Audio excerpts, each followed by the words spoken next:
မင်္ဂလာပါပရိသတ်ကြီးတို့ရေကျမတို့ရဲ့မြန်မာ sport media ကနေကြိုးစားလိုက်ပါတယ်ခုတင်ဆက်ပေးချင်တာကတော့အနောက်ဆုံးရအဘောလုံးသတင်းတွေပဲဖြစ်ပါတယ်ရီယယ်တင်ကတောင်ပန်ကစားသမားရိုဒရီဂိုကိုရှင်းထုတ်ဖို့စီစဉ်နေပြီးတော့အာဆင်နယ်တင်ကတော့အဆိုပါဘရာဇီးသားကိုခေါ်ယူဖို့သတင်းထွက်နေပါတယ်အာဆင်နယ်တင်ကတိုက်ဆက်ပိုင်းအတွက် live stick က serves ကိုလည်းခေါ်ယူလို့နေပြီးတော့အစားကြောဖြတ်သိမ်းချေပေါင်65တန်းနဲ့အရာခေါ်ယူလို့နေပါတယ်လီဗာပူးစနီးပြတဲ့တဟန်ကတော့လီဗာပူးနဲ့လူငယ်နောက်ခံလို့ကွန်ချာကိုခေါ်ယူဖို့စိတ်ဝင်စားနေပြီးတော့ဝက်ရဲ့အပြောင်းရွှေ့တဲ့အလဲထက်တောင်းဆိုသွားပွဲရှိနေပါတယ်။တီကိုနီးပြအစီအမံတွေကတော့လက်ရှိအသင်းတိုက်ဆက်မှု Everest ကိုပုံမှုအရေးပေးတဲ့ကစားကွက်မျိုးပုံဖော်လို့နေပြီးတော့လာမယ့်ရာသီအသင်းရလက်မကောင်းမှာက Everest တရောက်အသင်းကနေထွက်ခွာသွားနိုင်ပါတယ်။မန်စီနီးပြကွာဂျီယိုလာကတော့ဘာစီလိုနာအသင်းကိုသမားတာစတီကန်ကိုခေါ်ယူအားဖြည့်ဖို့စိတ်ဝင်စားနေပါတယ်။မန်ယူအသင်းတိုက်ဆက်ကစားသမား Rashford ကတော့ဘာစီလိုနာကိုပြောင်းခွေရမှသာမန်ယူကအထွက်ခွာမယ်ဆိုပြီးတော့၎င်းရဲ့အေဂျင့်ကိုပြောဆိုထားကြောင်းသတင်းရရှိပါတယ်။ကျွန်းခဲ့တဲ့17နှစ်တုန်းကတော့ပီလီကဘောလုံးလောကရဲ့ပြိုင်ပွဲအစုံသွင်းကိုအများဆုံးအလီဒါယီကနိုင်ငံတကာပြိုင်ပွဲမှာသွင်းကိုအများဆုံးရာဦးနဲ့ပလာတီနီတို့ကချန်ပီယံလိနဲ့ယူရိုပြိုင်ပွဲတွေရဲ့ဂိုးသွင်းအများဆုံးကစားသမားတွေဖြစ်ခဲ့ကြပါတယ်။အခုချိန်မှာတော့ဒီစနေမတန်းတွေအားလုံးကိုခရစ္စတီယာနိုရိုနယ်ဒိုတဦးတည်းကရယူသွားခဲ့ပါပြီ။သွင်းကိုနဲ့ပတ်သက်လာရင်တော့ခရစ္စတီယာနီရိုနယ်ဒိုကတော့ဘောလုံးလောကရဲ့စံထားစရာကစားသမားတယောက်အဖြစ်နှစ်ပေါင်းများစွာဆက်ရှိနေအောင်ပါပါ။ Manchester United အသင်းကအငှားချထားတဲ့အန်တိုနီကို Real Madrid ကဒုတိယကြိမ်မြောက်အလို့ရှိနေတယ်လို့သတင်းတွေထွက်ပေါ်နေပြီးအငှားစာချုပ်အတွက်ဆွေးနွေးမှုတွေပြုလုပ်ဖို့ဆရာထပ်တန်နေပါတယ်။ Madrid တို့ကပိုလန်နိုင်ငံ Wroclaw မှာ Chelsea အသင်းကို4-1နဲ့ရှုံးနိမ့်ခဲ့ပေမဲ့ရခင်ကအန်တိုနီရဲ့ထူးခြားတဲ့စွမ်းဆောင်ရည်အချို့ကြောင့်ရလက်ကောင်းတွေရရှိခဲ့ပါတယ်။စပိန်သားတွေကအန်တိုနီကိုကလပ်မှာဆက်ထားလို့တဲ့စန်တာကိုလျှို့ဝှက်ထားခြင်းမရှိဘဲထပ်မံတက်တန်းတိုးခွင့်ကိုပြုလုပ်ဖို့ဆန္ဒရှိကြောင်းထုတ်ဖော်ပြောဆိုသွားခဲ့ပါတယ်။ The Daily Mail ရဲ့ဖော်ပြချက်အရဘတ်တစ်တို့က Premier League Club United ထံပေါင်35တန်းဒေါ်လာ49.4 တန်းပေးချင်မှုအပါအဝင်အလားအလာရှိသောစာချုပ်တရားနဲ့အန်တိုနီကိုအငှားထပ်မံခေါ်ယူခြင်းနေပါတယ်။အသက်25နှစ်အရွယ်အန်တိုနီက2022ခုနှစ်မှာအေဂျက်ကနေပြီးတော့ပေါင်86တန်းဒေါ်လာ116.5 တန်းနဲ့ပြောင်းရွှေ့လာပြီးတဲ့နောက် United မှာရုန်းကန်ခဲ့ရပါတယ်။ Old Trafford မှာအသင်းအတွက်96ပွဲကစားထားပြီး12ဂိုးနဲ့9ဂိုးဖန်တီးထားပါတယ်။ Real Madrid အသင်းမှာရာသီဝက်အငှားနဲ့6ဂိုးသွင်းယူက26ပွဲမှာ၎င်းရဲ့ဂိုးဖန်တီးမှု9ချိန်တိုင်ပြုလုပ်ပေးထားနိုင်ခဲ့ပါတယ်ရှင်။ Wesley Fofana ကတော့ Chelsea ရဲ့ကလပ်ကမ္ဘာဖလားပြိုင်ပွဲဝင်လူစင်းထဲမှာချန်လှပ်ခံထားရပြန်ပါတယ်။ဒီဆုံးဖြတ်ချက်ကြောင့်ပဲ Fofana အနေနဲ့8နှစ် Premier League ရာသီအတွက်ကြက်ခိုင်မှုပြေဝရေးကိုအာရုံစိုက်ဖို့အခွင့်အရေးရရှိသွားပါတယ်။အသက်24နှစ်ပြင်သစ်သား Fofana က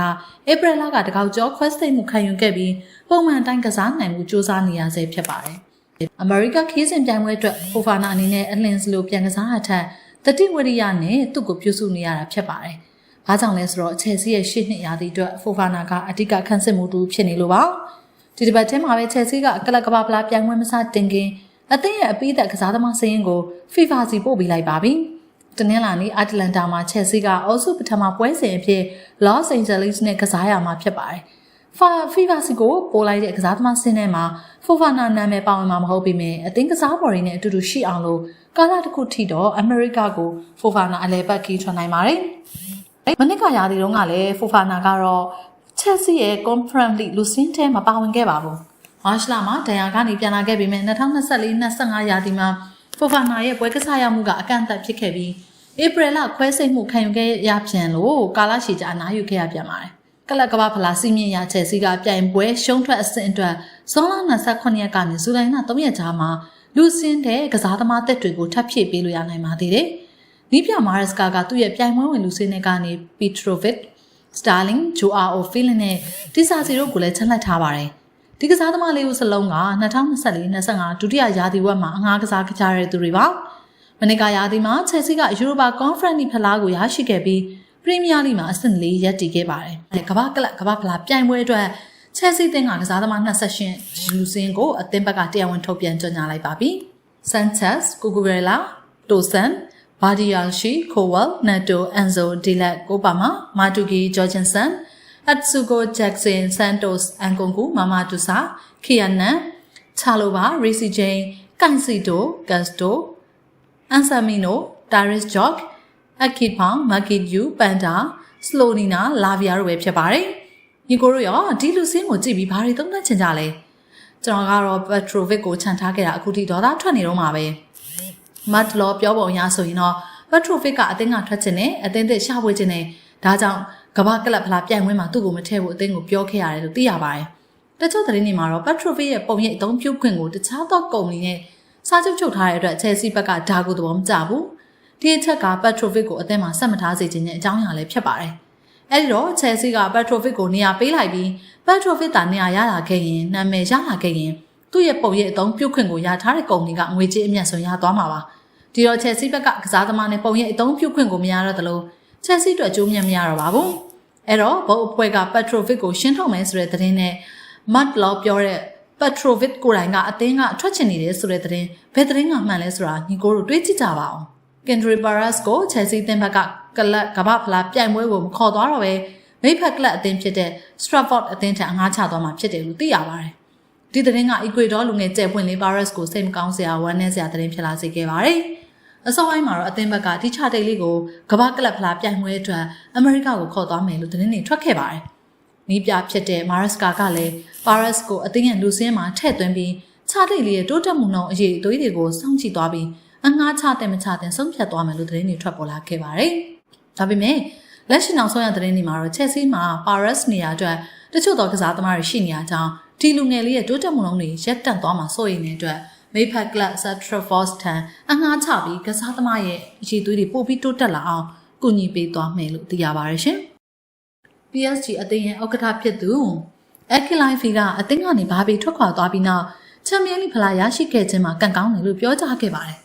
PSG အသင်းမှ9နှစ်ကြာကစားခဲ့တဲ့ပြင်သစ်ကျယ်ပွင့်ကစားသမားဘာပီကပြီးခဲ့တဲ့2024နွေရာသီမှာ Real Madrid အသင်းအလွတ်ကြေးနဲ့ပြောင်းရွှေ့သွားခဲ့တာပါဘာပီထွက်ခွာသွားတဲ့ပထမဆုံးရာသီမှာပဲ PSG အသင်းကအသင်းသမိုင်းတစ်လျှောက်ပထမဆုံးချိန်ဖြစ်ချန်ပီယံလိဖလားကိုရနိုင်ခဲ့တာပါဘာပီအနေနဲ့ချန်ပီယံလိဖလားရယူလိုတာကြောင့် Real Madrid အသင်းကိုပြောင်းရွှေ့ခဲ့ပြီးမြဲနောက်ဆုံးမှာတော့အသင်းဟောင်း PSG အသင်းချန်ပီယံလိဖလားရတာကိုစောင့်ကြည့်ခဲ့ရတာဖြစ်ပါတယ်။ Akilai Fi ကအသင်းကနေဘာပီနဲ့ထွက်ခွာသွားတာနဲ့ပတ်သက်လို့ကျွန်တော်မှဘာနောင်တာမှမရှိပါဘူး။အသင်းမှာကစားခဲ့ကြတဲ့ဘာပီ, Maxi, Neymar နဲ့ Ibrahimovic တို့ကိုကျွန်တော်ကျေးဇူးထူးတင်ပါတယ်။ဘာပီမရှိတော့ပေမဲ့ဒီနှစ်မှာကျွန်တော်တို့ကံကောင်းခဲ့ပါတယ်။ဒါပေမဲ့ကျွန်တော်အနေနဲ့ Real Madrid မှာဘာပီအကောင်းဆုံးတွေပိုင်ဆိုင်မှုဆုတောင်းပေးနေပါတယ်လို့ပြောကြားခဲ့ပါတယ်။ PSG နဲ့ Real Madrid အသင်းတို့ကဆုံး14ရက်နေ့စတင်ကျင်းပမဲ့ကမ္ဘာဖလားပြိုင်ပွဲမှာပါဝင်နေကြပြီးတော့ဘာပီအနေနဲ့အဲ့ဒီပြိုင်ပွဲမှာအသင်းဟောင်း PSG နဲ့ပြန်လည်ရင်ဆိုင်ရပွဲရှိနေတာဖြစ်ပါတယ်။ Man City ကွင်းလည်းကစားသမားသစ် Ryan Dagas သူ့အနေနဲ့အသင်းကိုဆုဖလားတွေအများကြီးအောင်ကူညီပေးနေတယ်လို့ပြောခဲ့ပါတယ်။ Man City အသင်းကအသက်26နှစ်အရွယ် AC Milan ကွင်းလည်းကစားသမား Ryan Dagas ကိုကနဦးပြောင်းရွှေ့ကြေးပေါင် 46.5 သန်းနဲ့ခေါ်ယူပြီး9နှစ်သက်တမ်းရှိစာချုပ်တရချုပ်ဆိုခဲ့တာပါ။ Ryan Dagas, Ainuri, Bettinelli, Chucky တို့ပြီးတဲ့နောက်အခုနေရာဒီမှာ Man City အသင်းခေါ်ယူခဲ့တဲ့၄ဦးမြောက်ကစားသမားဖြစ်လာခဲ့ပါတယ်။ Man City အသင်းအနေနဲ့ Ryder ကိုအချိန်မီခေါ်ယူနိုင်ခဲ့တာကြောင့်သူ့အနေနဲ့2025 FIFA ကလပ်ကမ္ဘာဖလားပြိုင်ပွဲမှာလည်းပါဝင်ကစားခွင့်ရမှာဖြစ်ပါတယ်။ Ryder က Man City အသင်းနဲ့လက်မှတ်ရေးထိုးနိုင်ခဲ့တဲ့အတွက်ကျွန်တော်ရန်ဝမ်းသာပါတယ်။ Man City ကကမ္ဘာပေါ်မှာကြီးကျယ်ခမ်းနားဆုံးအသင်းတွေရဲ့တသင်းဖြစ်တယ်လို့ကမ္ဘာကောင်းဆုံးနည်းပြကမ္ဘာထိပ်တန်းကစားသမားတွေကကမ္ဘာထိပ်တန်းအသုံးဆောင်နေနဲ့ပြည်နှံနေတဲ့အသင်းဖြစ်ပါတယ်။ Guardiola လက်အောက်မှာ Man City အသင်းကဆုဖလားများစွာရယူနိုင်ခဲ့ပါတယ်။ကျွန်တော်အနေနဲ့လာမယ့်နှစ်တွေ Man City အသင်းကိုအောင်မြင်မှုတွေအများကြီးရဖို့ကူညီပေးချင်တယ်လို့ပြောခဲ့တာပါ။နယ်သာလန်လက်ရေးစဉ်ကွင်းလယ်ကစားသမား Ryder ကပြီးခဲ့တဲ့2024-25 ရာသီက AC Milan အသင်းအတွက်ပြိုင်ပွဲစုံ54ပွဲကစားပြီး15ဂိုးသွင်းကဂိုးဖန်တီးမှု5ကြိမ်ပြုလုပ်ပေးခဲ့ပါတယ်ရှင်။အခုတင်ဆက်ပေးချင်တာကတော့ Arsenal နဲ့ Man U ပြစ်မှတ် Sporting တင်တိုက်စစ်မှု Gyökeres ကအသင်းရဲ့ဂတိမတည့်ရလွဲကြောင်းအသင်းအတွက်ပါဝင်ကစားပေးဖို့ညှင်းဆန်ထားကြောင်းသတင်းတွေထွက်ပေါ်နေပါတယ်။ Gyökeres ကစာချုပ်ဖြတ်သိမ်းခြင်းထက်နည်းပါတဲ့ပမာဏနဲ့အသင်းကထွက်ဖို့အစောပိုင်းကတည်းကအသင်းနဲ့ကြိုတင်သဘောတူညီမှုရထားပေမဲ့အသင်းဘက်ကအဆိုပါသဘောတူညီမှုကိုလက်ရှိညှင်းဆန်နေတာတွေ့ရပါတယ်။ United နဲ့ Arsenal အသင်းရဲ့ပြစ်မှတ်ဖြစ်တဲ့ Sweden တိုက်စစ်မှု Gyökeres ကိုဒီနွေရာသီမှာယူရိုတန်း80နဲ့ထွက်ခွာခွင့်ပေးမှာမဟုတ်ဘူးလို့ Sporting Lisbon အသင်းဥက္ကဋ္ဌ Varandas ကပြောခဲ့ပါတယ်။ Varandas ကသူကယူရိုတန်း60ယူရို10တန်းနဲ့ထွက်ခွာမှာမဟုတ်ဘူးဆိုတာကျွန်တော်အာမခံနိုင်ပါတယ်။ဘာလို့လဲဆိုရင်ကျွန်တော်ဒါကိုဘယ်တော့မှဂတိမပေးခဲ့လို့ပါ။ Agent ကစားနေတဲ့ပွဲကအခြေအနေကိုပို့ပြီးစိုးသွားစေပါတယ်။ Sporting အသင်းက Gyökeres အတွက်ကန့်လန့်မှုကိုအခုတည်းများရှိသေးတယ်လို့ပြီးခဲ့တဲ့ရာသီကလည်းများရှိခဲ့ပါဘူး။ကျွန်တော်တို့ကသူ့အတွက်ယူရိုတန်း100မတောင်းဘူးဆိုတာအာမခံနိုင်တယ်လို့ပြောဆိုခဲ့တာပါ။ Sporting Lisbon အသင်းနဲ့2028ခုနှစ်အထိစာချုပ်ရှိနေတဲ့ Gyökeres ရဲ့စာချုပ်ထဲမှာစာချုပ်ဖြတ်သိမ်းခြင်းယူရိုတန်း100ပါဝင်နေတာဖြစ်ပါတယ်။ Gyökeres ကပြီးခဲ့တဲ့ရာသီက Sporting Lisbon အသင်းမှာဆက်ပြီးရှိခဲ့တာကြောင့်သူ့ကိုလာမယ့်နွေရာသီမှာယူရိုတန်း90နဲ့ထွက်ခွာခွင့်ပေးဖို့ သူနဲ့အသင်းတို့ကြားမှာသဘောတူညီမှုရရှိခဲ့တယ်လို့သတင်းတွေထွက်ခဲ့တာပါဒါပေမဲ့ Sporting Lisbon တင်ကဒီပမာဏထပ်ပိုပြီးလိုချင်နေရကြောင်း Roqueiras ကအသင်းကိုဒေါသထွက်နေတယ်လို့ပေါ်တူဂီသတင်းစာတွေမှာဖော်ပြထားပါတယ် Sporting Lisbon တင်ဥက္ကဋ္ဌ Varandas ကတော့ယူရိုဟာသူတို့ကတော့ Roqueiras ကိုယူရိုတန်း80ထွက်ခွာခွင့်ပေးဖို့ကတိမပေးထားကြောင်းနဲ့စာချုပ်ဖြတ်သိမ်းခြင်းအတိုင်းအပြည့်အဝမတောင်းဆိုဖို့ကိုသာကတိပေးထားရလို့ပြောခဲ့တာပါ2023ခုနှစ်နွေရာသီက Coventry အသင်းကနေရောက်ရှိလာခဲ့တဲ့ Roqueiras က Sporting Lisbon အသင်းအတွက်နှစ်ရာသီအတွင်းမှာပဲပြိုင်ပွဲစုံ102ပွဲကစားထားပြီး68ဂိုးသွင်းယူထားတာပါ Roqueiras ရဲ့ဂိုးသွင်းနှုန်းကြောင့်ပြီးခဲ့တဲ့ရာသီကတိုက်စစ်ပိုင်းအားနည်းခဲ့တဲ့ United နဲ့ Arsenal အသင်းတို့ကသူ့ကိုနေရာသီအပြောင်းရွှေ့မှာခုံနိုင်မှုကြိုးပမ်းနေရဖြစ်ပါတယ်Roqueiras ကသူ့ကိုဒီနွေရာသီပြောင်းရွှေ့မှာယူရိုတန်း80နဲ့ထွက်ခွာဝင်ပေးမဲ့လူကြီးလူကောင်းစံတဲ့သဘောတူညီမှုကိုလေးစားဖို့ပြတ်ကွက်ခဲ့တဲ့ Sporting Lisbon အသင်းကိုဒေါသထွက်နေပြီးတပိတ်မှဖို့ရှိနေတယ်လို့သတင်းတွေထွက်နေပါတယ် Sporting Lisbon အသင်းဥက္ကဋ္ဌ Varandas ကစာချုပ်ဖြတ်သိမ်းခြင်းယူရိုတန်း100ရှိနေတဲ့ Roqueiras ကိုယူရိုတန်း80နဲ့ထွက်ခွာဝင်ပေးမယ်လို့ကတိမပေးခဲ့ကြောင်းဆိုထားပါတယ်ရှင်ဒါပေမဲ့ Roqueiras အတွက်စာချုပ်ဖြတ်သိမ်းခြင်းယူရိုတန်း100ကတော့သူတို့ဘက်ကတောင်းဆိုမှာမဟုတ်ဘူးလို့ Varandas ကအာမခံခဲ့ပါတယ်ပေါ်တူဂီသတင်းအေဘောလာကတော့ Varandas ရဲ့ပြစ်မှတ်ချက်ကတော့တိုက်စစ်မှု Roqueiras အတွက်ဈေးကွက်ကိုလှုပ်ခတ်သွားစေခဲ့တယ်လို့ဖော်ပြထားပါတယ်။ဒီလိုအခြေအနေဖြစ်နေပေမဲ့ Arsenal အသင်းက Roqueiras အတွက်တရားဝင်ကန့်ကွက်မှုတွေကိုပြုလုပ်သွားဖို့အဆင်သင့်ဖြစ်နေပါတယ်။ Roqueiras ရဲ့အေဂျင့်ကသူ့ရဲ့ကစားသမားအတွက်ပြောင်းရွှေ့နိုင်ပွဲရှိတဲ့အပြောင်းရွှေ့ကိုဆွေးနွေးမှုတွေပြုလုပ်ဖို့လန်ဒန်မှာရှိနေတာပါ။လူရာဒီမှာတိုက်စစ်မှုအသစ်ကိုခေါ်ယူမဲ့ Arsenal အသင်းရဲ့တိုက်စစ်မှုပြစ်မှတ်စင်းထဲမှာ Leipzig အသင်းတိုက်စစ်မှု Sef ကိုလည်းပါဝင်နေပါသေးတယ်။လီဗာပူးအသင်းနောက်ခံလူဟောင်းအာနိုကအသင်းသစ်ဖြစ်တဲ့ Real Madrid အသင်းမှာအသင်းရဲ့ဘရာဇီးကန်ဝင်နောက်ခံလူမာဆလိုဝစ်ဆင်ခဲ့တဲ့ကျောင်းနံပါတ်7ကိုဝစ်ဆင်သွားမယ်လို့သိရပါတယ်။ Real Madrid အသင်းကအာနိုကို FIFA ကလပ်ကမ္ဘာဖလားပြိုင်ပွဲမှာအသုံးပြုနိုင်မှုအတွက်စာချုပ်မကုန်ဆုံးမီမှာစောစီးစွာထွက်ခွာဝင်ပေးဖို့လီဗာပူးအသင်းကိုပေါင်ဆယ်တန်းပေးခဲ့ရတာပါ။အာနိုကအသင်းဟောင်းလီဗာပူးအသင်းမှာကျောင်းနံပါတ်66အင်ဂျီကိုဝစ်ဆင်ခဲ့ပေမဲ့ Real Madrid အသင်းမှာတော့လာလီဂါရဲ့စီးမြင့်ကြောင့်ဒီနံပါတ်ကိုဝစ်ဆင်မှုရွေးချယ်ခွင့်မရခဲ့ပါဘူး။ဒါကြောင့်အာနိုက Real Madrid အသင်းမှာခန်းဝင်နောက်ခံလူမာဆယ်လိုဝစ်ဆင်ခဲ့တဲ့ကျောင်းနံပါတ်12ကိုဝစ်ဆင်သွားမှာဖြစ်ပါတယ်။ဒါ့အပြင်အာနိုကအင်ဂျီနောက်ကျောမှာရှိတဲ့သူ့ရဲ့နာမည်ကိုပြောင်းလဲသွားမှာဖြစ်ပြီး Alexander Arnold အစား Trent ကိုအသုံးပြုသွားမှာပါ။အာနိုက FIFA ကလပ်ကမ္ဘာဖလားပြိုင်ပွဲအုပ်စုတွေရှင်းပြိုင်ဖို့အမေရိကန်နိုင်ငံကိုအသင်းဖော်ရင်းနဲ့အတူမထွက်ခွာမီကြာသပတေးနေ့မှာ Real Madrid အသင်းကစားသမားအသစ်အဖြစ်မိတ်ဆက်သွားဖို့ရှိနေပါတယ်။အာနိုကဟီလက်အသင်းနဲ့ရှင်းပြရမယ့် FIFA ကလပ်ကမ္ဘာဖလားပြိုင်ပွဲအုပ်စုအဖွင့်ပွဲမှာReal Madrid အသင်းကစားသမားဘောကပွဲဥထွက်အဖြစ်ပါဝင်ပွဲရှိနေတာပဲဖြစ်ပါတယ်ရှင်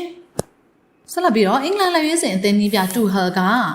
FIFA ကလပ်ကမ္ဘာဖလားပြိုင်ပွဲမရှင်ပြိုင်ရခြင်းကလာမယ့်ရာသီပရီးမီးယားလိချန်ပီယံလုပွဲမှာလီဗာပူးနဲ့အာဆင်နယ်အသင်းကိုအားတာစေကြောင်းပြောကြားခဲ့ပါတယ်။ပြီးခဲ့တဲ့2024-25ရာသီပရီးမီးယားလိပြိုင်ပွဲမှာလီဗာပူးအသင်းကချန်ပီယံဖြစ်ခဲ့ပြီးအာဆင်နယ်ကဒုတိယနေရာမှာရပ်တည်ခဲ့တာပါ။လီဗာပူးနဲ့အာဆင်နယ်တို့ကဇွန်14ရက်နဲ့ဇူလိုင်23ရက်နေ့ထိကျင်းပမယ့် FIFA ကလပ်ကမ္ဘာဖလားပြိုင်ပွဲမှာမပါဝင်တာကြောင့်